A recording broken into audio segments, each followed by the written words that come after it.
Welcome to Beerovision. We're going to do a very quick review today. It's kind of a new format for us wherein we try one beer and we kind of deal with it relatively quickly, short review. So should be easy and quick for you to download and enjoy. Today we have product of Belgium, Buffalo Belgian Stout.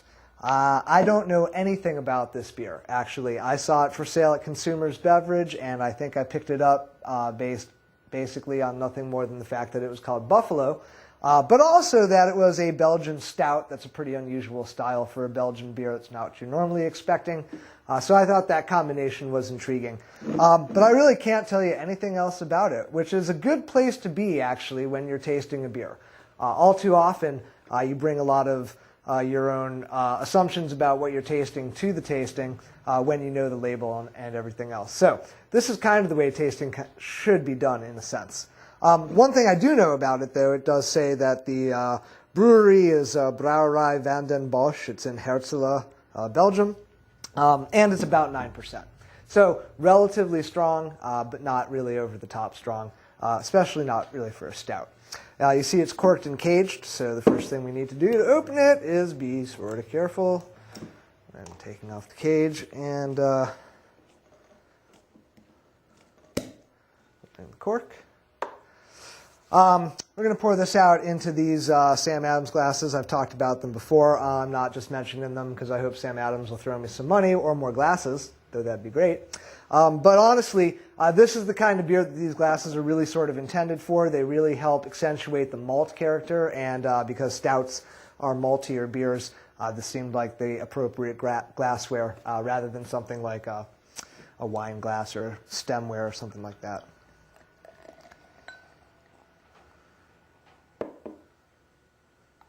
All right, it's lively, maybe a little too lively. I'm seeing a nice color there. It's pretty light, actually, as you can see through it. I don't know how well the light gets through for the camera here, but you often expect a stout to be deep, dark black, and this is certainly lighter than that.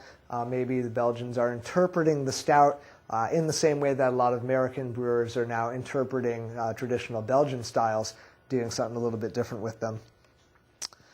That may take a little while to settle, so I'm going to go ahead and carefully pour out another one. I wasn't expecting it to be quite that highly carbonated.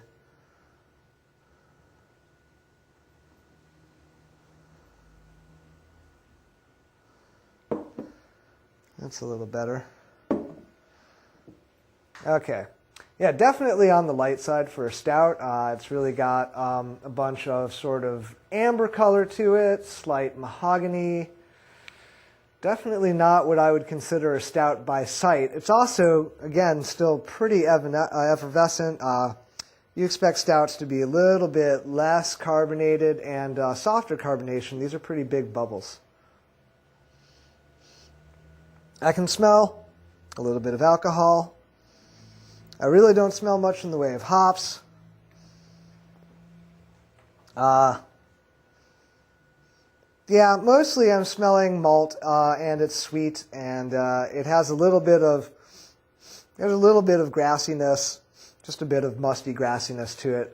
Could be that this hasn't been handled very well in shipping. You never know. That could be there intentionally there too. It smells like a Belgian prostitute. It smells like a Belgian prostitute. Well, that makes me want to taste it.